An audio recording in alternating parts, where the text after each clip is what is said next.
আমি অনেক সময় না খায়া তাদের বাসার থেকে বাসায় গেছি যে বাসায় যায় ভাত খাম, কিন্তু তখন আমার মার মানে আচরণটা দেখা আমি সেই না খাই আবার রিক্সার মধ্যে কান্না করতে করতে আসতাম। অনেক সময় আমার আব্বু রাস্তায় দাঁড়ায় থাকতো, মনে করতো আমার কাছে টাকা নেই, সে আমার রিক্সা ভাড়া চুপ করে দিয়ে দিত। সে তো অসুস্থ ছিল, সেও অসুস্থ ছিল। শুধু কি আপনার স্বামী গরিব বলেই অত্যাচার হচ্ছে আপনার উপরে? হ্যাঁ, এটা হচ্ছে টাকা, আসলে টাকা। আমি এখনো অনেক কিছু সাফার করি এই টাকার কারণে। ওনাদের কাছে আমার ক্ষমা চাইতে হইব। ক্ষমা চাইতে হইব কিভাবে? তারপর সবার পা ধইরা ধইরা, একসাথে বললে হইব না। একবার শাশুড়ির, একবার শ্বশুরের, একবার ননাসের, একবার ভাসুরের, মানে সবার। আবার আমি পা ধইরা বসে থাকুম, তারা যখন বলবো হ্যাঁ মাফ করছি, তখন আমার উঠতে হবে, তার আগে উঠতে পারবো না। সিনেমা তো।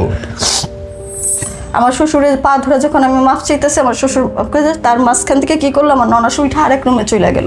আমার আবার সেই ঘরে যায়া তারপর তার পা ধরে মাফ চাইতে হবে, এরকম করছে। তো 1 বছর 7 মাস মানুষ তো দাসীবান্দির সাথে ওইটা করে না। আমরা থাকতেছি, খাইতেছি না, এটার জন্য সম্পূর্ণ টাকা কাইটা রাখে। 100 টাকা কেন, আমাদের 50 টাকাও দেয় না। যদি আমাদের পার্সোনালি যদি কিছু দরকার হয় সেটার জন্য তো তিনি টাকা দিবে না। আমার কাছে না বোন জিনিসটা মনে হতেছে ইচ্ছে করে দাসীবান্দিগিরি করতেছেন আপনারা। আমার আব্বু যখন আসতো, ওনারা কি করতো, কেউ কোনো কথা বলতো না। ওনারা কি বলতো, ডাকদা নিয়ে ওনার পাশে বসায় রাখতো। আমি অনেক সময় দেখা যায় 1 কাপ চায়ের জন্য তার কাছে যাই রিকোয়েস্ট করে দাঁড়ায় থাকতাম। আমি বলতাম যে 1 কাপ আব্বুর একটু চা দেই, একটু চা বানাই। মানে উনি সহজে বলতো না যে ঠিক আছে বানাও, উনি বলতো, তারপর বানায় তারপর দিতাম। সকালে তারা দেরি করে উঠবে, উঠতে মনে করেন 9টা 10টা, কিন্তু আমার উঠতে হবে 6টা বাজে। আমার 6টা বাজে উঠা তাগর জন্য নাস্তা বানায়া, তাগো একটা আলমারি ছিল, ওই আলমারির উপরে আমি এমনি ঢালান দিয়ে বসে থাকতাম, মানে শোয়া যাইব না, এরকমভাবে বসে থাকতাম। যদি কখনো আমরা যদি বাইরে যাইতাম, তাহলে আমাদের সময় মাইপা দিত। মানে 1 ঘন্টা সময়, 1 ঘন্টার বেশি যদি ওভার হইতো, তাহলে আমাদের আধা ঘন্টার মতো বাইরে, মানে আমাদের দুজনকে 1 বছর 7 মাস পর্যন্ত আলাদা রাখছে। আমরা 2 রুমে ঘুমাইতাম। কিন্তু আপনারা তো বিবাহিত। রাখবে না, কারণ তার বড় বোন ছিল, বড় ভাই ছিল, তারা বিয়ে করে নাই, আমরা বিয়ে করে ফেলছি, সেটার জন্য তখন আর কি তারও আসল এটা চলে আসছে। যখন আমার বাসার থেকে মানে নাই, শাশুড়ির যে যন্ত্রণা সেটাও শুরু হইলো। যাওয়ার পরে বুঝতে পারলাম। বিয়ে করছেন হাজবেন্ড ভাই, আপনি কেন এত অত্যাচার মেনে নিতেছেন ভাই? ওনার কোনো ইনকাম ছিল না, যে ইনকাম সোর্স ছিল বাবার উপরেই। ওই একসাথেই তো সবার ইনকাম ছিল। আলাদাভাবে ব্যবসাটা তখন আলাদা করে নেয়নি, একসাথে ওনাদের সাথেই করতাম। কিন্তু আপনার ওয়াইফের সঙ্গে যে অত্যাচারটা হচ্ছে আপনি দেখতেছেন না? কিছু বলতে পারতো না। তার আম্মা তাদের উপরে হাত উঠাইতো, তাদের উপর হাত উঠাইতো, তাদের দোনো ভাইয়ের উপরে। আরেকজন যে বিয়ে করে নাই তার উপরেও হাত উঠাইতো, যে আমার সাথে তাদের বসলে মানে গায়ে হয়তো গন্ধ আসে, এরকম বিহেভ। আপনার মা? হ্যাঁ, আমার মা, আমার ভাই, আমার বোন। আপন মা? হ্যাঁ। মার যে মায়ের পেট থেকে বাড়াইছে? হ্যাঁ, আপন মাই।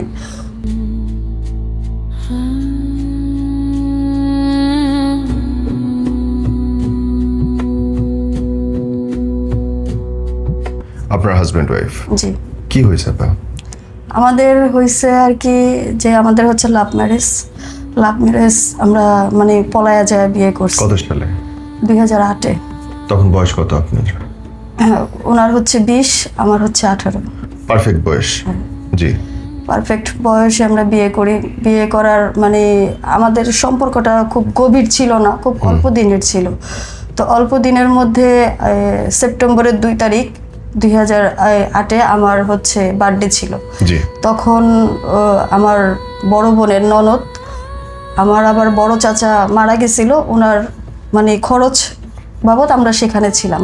সেখান থেকে আসার পথেই আমি আর আমার বড় বোনের ননদ আমরা একসাথে রিক্সায় চড়ি। রিক্সায় চড়ে আসার পথে উনি আমাকে কল দেয়। কল দেওয়ার পরে হচ্ছে বলে যে তোমার বার্থডে আজকে, আমার সাথে মিট করো। তো আমাদের ওখানে লালবাগ একটা রেস্টুরেন্ট ছিল, আমরা সেখানে যাই বসি। বসার পরে আমার বড় বোনের ননদ বলে হ্যাঁ ছেলে সুন্দর আছে, বিয়ে করো, এই সেই করো, ছেলে তো এখনো সুন্দর, পলায়া টলায়া যাও, এই করো। তো ওর বুদ্ধিতে তো আমার বড় ভাই খুব রাগী ছিল, তখন আমার বাবা অসুস্থ ছিল। তো বলছে ঠিক আছে আমি ওরে মানাবো, এরকম বলে। এটাই আর কি মাথায় ঢুকে। তখন মাথায় ঢুকার পরে তারপরে 2 দিন পরে আমরা পলায়া চলে যাই।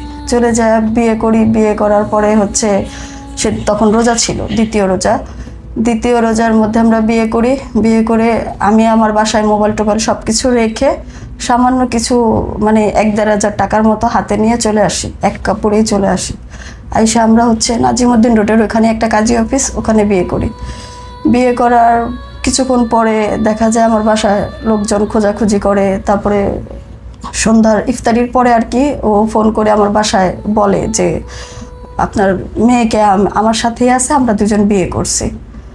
তো এটা শুই না তারাও আমাকে খুঁজতে খুঁজতে আসে, তার আম্মারে ফোন করে। তার আম্মা আবার নাজিমউদ্দিন রোডেই তার এক আত্মীয়র বাসা ছিল, সেখানে আমরা যাওয়ার পরে তার আম্মাও সেখানে আসে। আইসা উনি মুরব্বি ছিল, উনি আবার আমার শাশুড়িকে আর কি মানায়া টানায়া দেয়।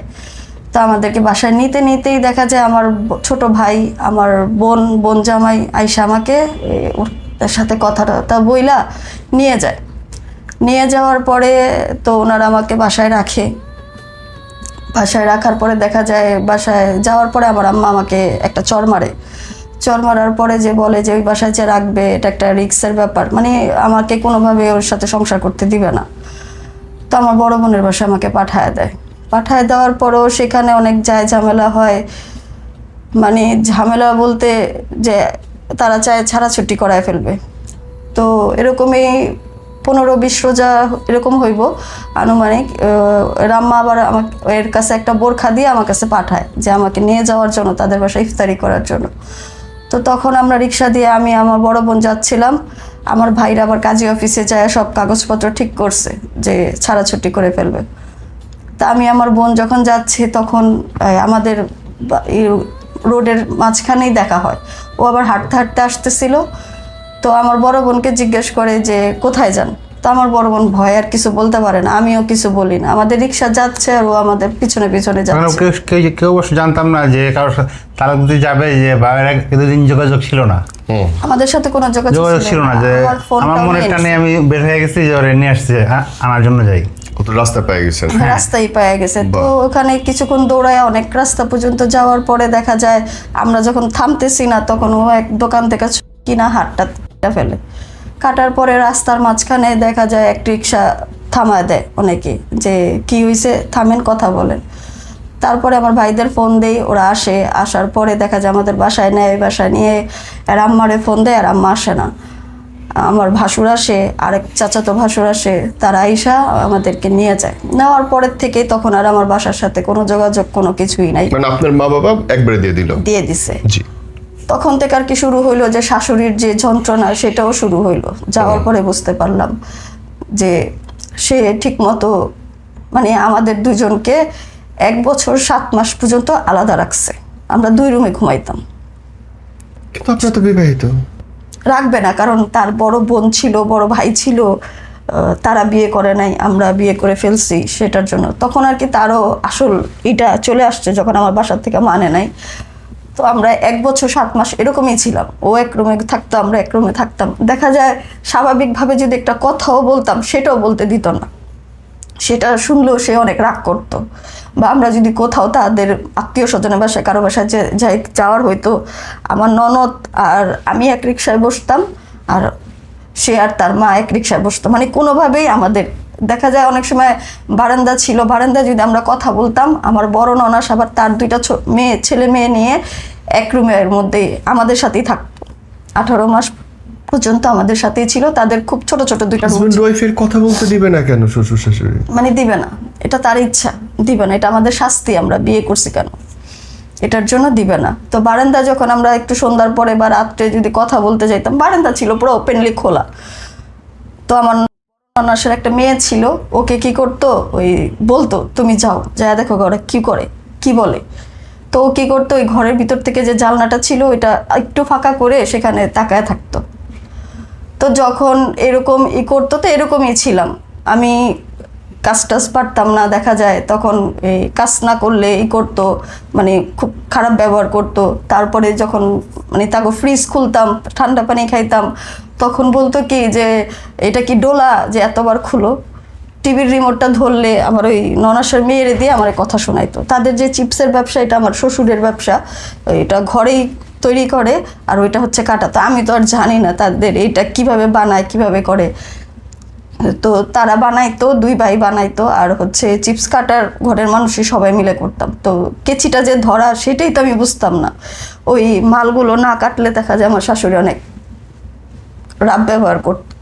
সকালে তারা দেরি করে উঠবে, উঠতে উঠতে মনে করেন 9টা 10টা, কিন্তু আমার উঠতে হবে 6টা বাজে।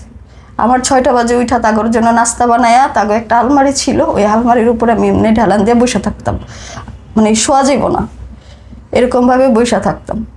যদি কখনো আমরা যদি বাইরে যাইতাম তাহলে আমাদের সময় মাইপা দিত, মানে 1 ঘন্টা সময়, 1 ঘন্টার বেশি যদি ওভার হইতো তাহলে আমাদের আধা ঘন্টার মতো বাইরে দাঁড়াতে হতো। আপনি বিয়ে করছেন, হাজবেন্ড ভাই, আপনি কেন এত অত্যাচার মেনে নিতেছেন ভাই? ওনার কোনো ইনকাম ছিল না, যে ইনকাম সোর্স ছিল যে বাবার উপরেই, ওই একসাথেই তো সবার ইনকাম ছিল। তখন আলাদা ব্যবসাটা তখন আলাদা করে নিইনি, একসাথে ওনাদের সাথেই করতাম। কিন্তু আপনার ওয়াইফের সঙ্গে যে অত্যাচারটা হচ্ছে আপনি দেখতেছেন না? কিছু বলতে পারতো না, তার আম্মা তাদের উপরে হাত উঠাইতো, তাদের উপর হাত উঠাইতো, তাদের দোনো ভাইয়ের উপরে, আরেকজন যে বিয়ে করে নাই তার উপরেও হাত উঠাইতো।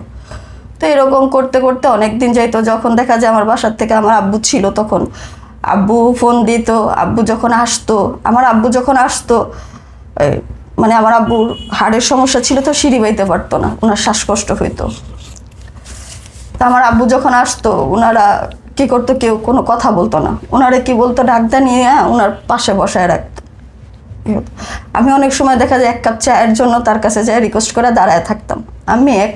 আমি বলতাম যে 1 কাপ আব্বুর একটু চা দেই, একটু চা বানাই, মানে উনি সহজে বলতো না যে ঠিক আছে বানাও, উনি বলতো, তারপর বানায় তারপর দিতাম। আমার আব্বু বেশিক্ষণ বসতো না, শুধু যাইতো। আপনার বাপরে 1 কাপ চা খাওয়াইতো আপনার শাশুড়ি অনুমতি লাগতো? অনুমতি লাগতো, হ্যাঁ। তো এরকম করতে করতে যখন 1 বছর 7 মাস চলে গেছে, তো ওনাদেরই ভাই বোনদের কিছু হইলেই ঝগড়া লাগতো, ঝগড়া হইলেই ওনারে ঝাঁতা বলতো। ওনার বোন আছিল একটা, পরে ভাই ছিল, সবাই একজোট হয়ে যেত গা, ওর উপরে টর্চার করতো। তো এক সময় ও কি করলো, জিদ করে আমার নিয়ে বের হয়ে গেল, তারা বের করে দিব। আর কিছুতে কিছু হইলেই কি করতো, ওনাদের কাছে আমার ক্ষমা চাইতে হইব কিভাবে, তারপর সবার পা ধইরা ধইরা, একসাথে বললে হইব না, একবার শাশুড়ির, একবার শ্বশুরের, একবার ননাসের, একবার ভাসুরের, মানে সবার। আবার আমি পা ধইরা বসে থাকুম, তারা যখন বলবো হ্যাঁ মাফ করছি, তখন আমার উঠতে হবে, তার আগে উঠতে পারবো না। সিনেমা তো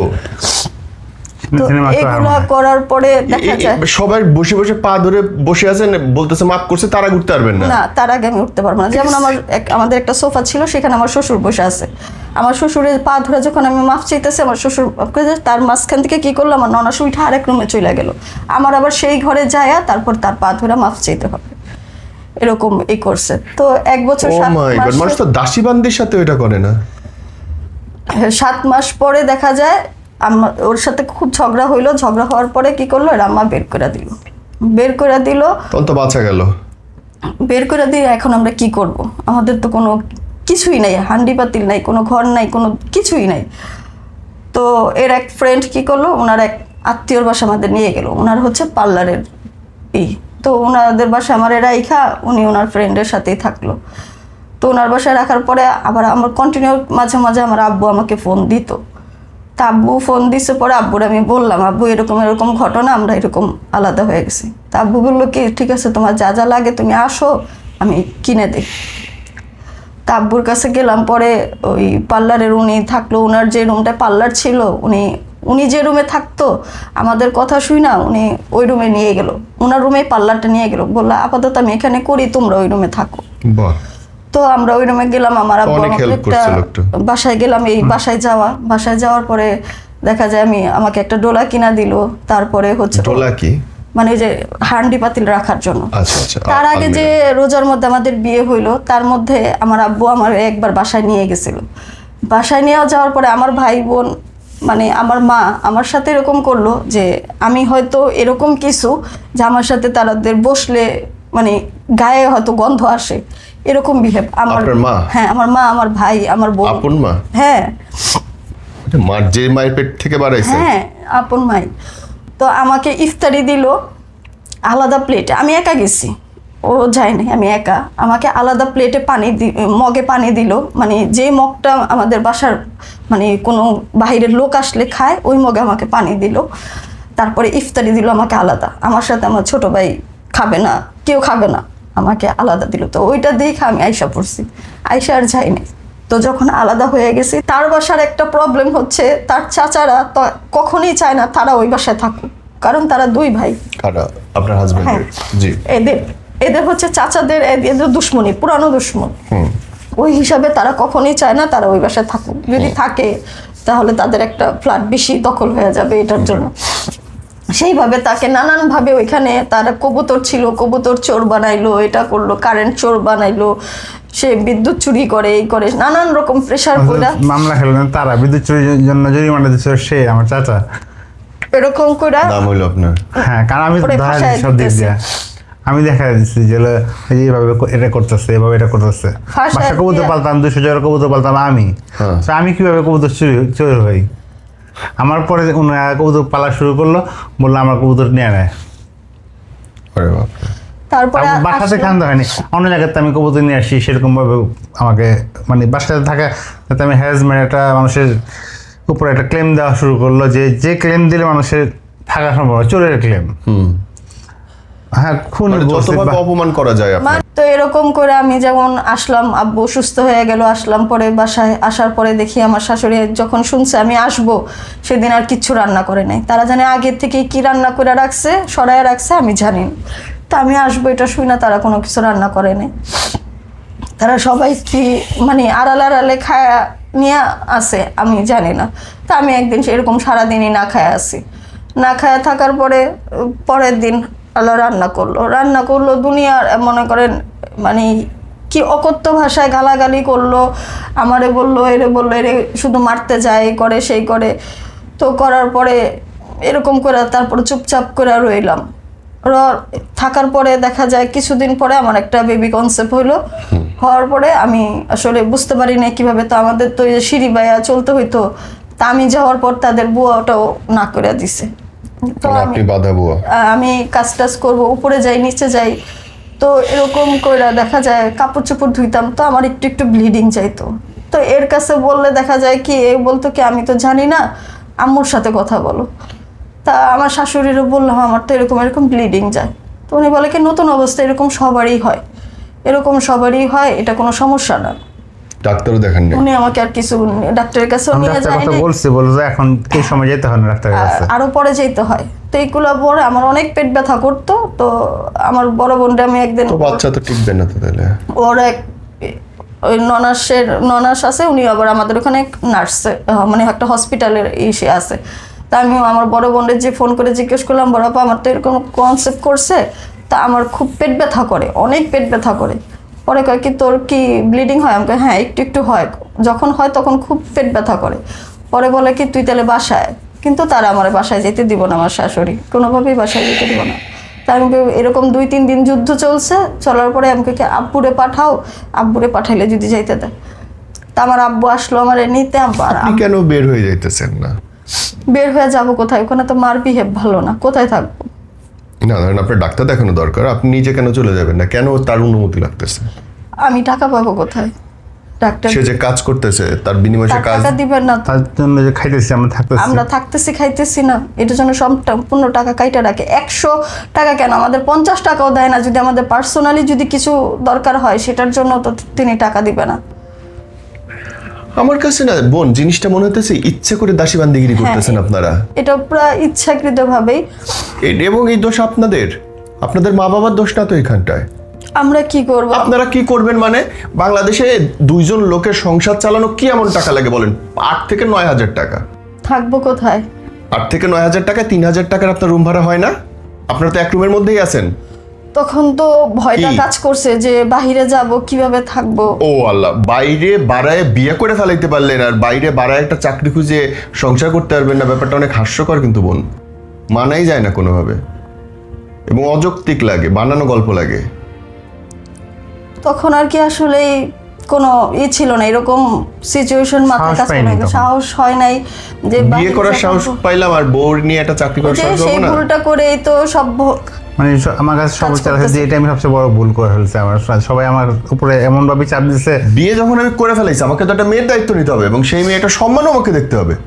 আপনার বউরে দাসী বান্দির মতো ব্যবহার করতেছে, আপনার সাথে দাসের মতো ব্যবহার করতেছে। ভাই 6,000 টাকা 7,000 টাকা বেতনে চাকরি হয় না, আপনি যে কোনো প্রতিষ্ঠানে গেলে আপনাকে 10 থেকে 12,000 টাকা প্রতিষ্ঠান দিবে। তো আপনি কেন যাইতেছেন না? আবার আপনারা দুজন কাঁদতেছেন, এটা তো খুবই ইলজিক্যাল ব্যাপার। আমাদের যাওয়ার মতো কোনো পরিস্থিতি রাখে নাই তো, একবার তো গেলাম, যে সেখানে তো থাকতে দিল না। আজীব কথাবার্তা। এখানে গিয়ে আপনার কোথাও চাকরিতে জয়েন করছিলেন, ব্যবসা শুরু করছিলেন, মানুষ তো কাজ করতেছি। বাদামও বেচে, আমি আম বিক্রি করা শুরু করছিলাম, টাকা আসতেছিল না, আসতেছিল। তাইলে কেন আসলেন? ওই যে উনি অসুস্থ হয়ে গেল গা, অসুস্থ কিছু হইলে হলে ডাক্তারের তো- কাছে যাবেন, অসুস্থ হইলে তো আর মার কাছে সেবা নিতে আইবেন না। ওনারা কিছু হইলে তো আমারে বিলেম করতেছে। আর না বোন না, এর দোষ আপনার। আপনি যে কান্নাকাটি করতেছেন, দোষ 100-এ আপনার, 100-এ দোষ আপনার। ভয় ছিল, কারণ এইটুকু বুঝতে পারছি আপনার হাজবেন্ড অনেক নিরীহ মানুষ এবং গোবেচার মানুষ, এবং ভয় সে ছিল। আপনার কথায় প্রভাবিত না। এটা ভয় না, এটা দিস ইজ সামথিং। তখন দুনিয়াটা খুব ছিল, বুঝতে পারি নাই যে এত দুনিয়া কাজ অনেক করলে সোজা। যে আমরা চলে যেতে আমার পারবো। সমস্যা ছিল কি, আমি সবসময় রাজকীয়ভাবে চলে আসছিলাম, ঠিক আছে? আপনি কারো কোথায় কাছে- রাজকীয় ভাবে চলতেছেন? আপনার 10 পয়সা পকেটে নাই, মানে বাসায় আপনার সবসময় বাবার বাসা কাছে থেকে যাইতেছি। থাকা খাওয়া বাদে তো আপনার কিছু দেয় নাই। মানে সবসময় তাদের উপর ডিপেন্ড ছিলাম। তাহলে যাকে- রাজকীয় কই হলো? আপনি তো পেটে ভাতে আমি শ্রমিক। যদি চাকরি করতে আপনি। যাবো, মানে সাহস পেতাম না, যে বলতাম যে বন্ধু আমি অভাবে আছি, কেউ বললে বিশ্বাস করতো না তখন, যে না আপনি সে তো অভাবে চেনা আছে। মানুষের কাছে যাবেন, সারা বাংলাদেশে 64,000-এর উপরে কোম্পানি আছে। তখন পরিচিত মানুষের কাছে যেতাম, পরে বলে, না, যে আমি কাজে মিথ্যা বলি। লাগছে, পরে যায় আবার বের হয়ে গেলাম, বের হওয়ার পরে তো আবার কাজ। এখন তো সেখান থেকে বলেন। এইটুকু শুনে আপনাদের প্রতি আমার সিম্প্যাথি দূরের কথা, আমার খারাপ লাগছে যে না, এটা মানুষ নয়, এ মানুষ হলে এরকম করতে পারে না, এবং এটা ব্যাড এক্সাম্পল।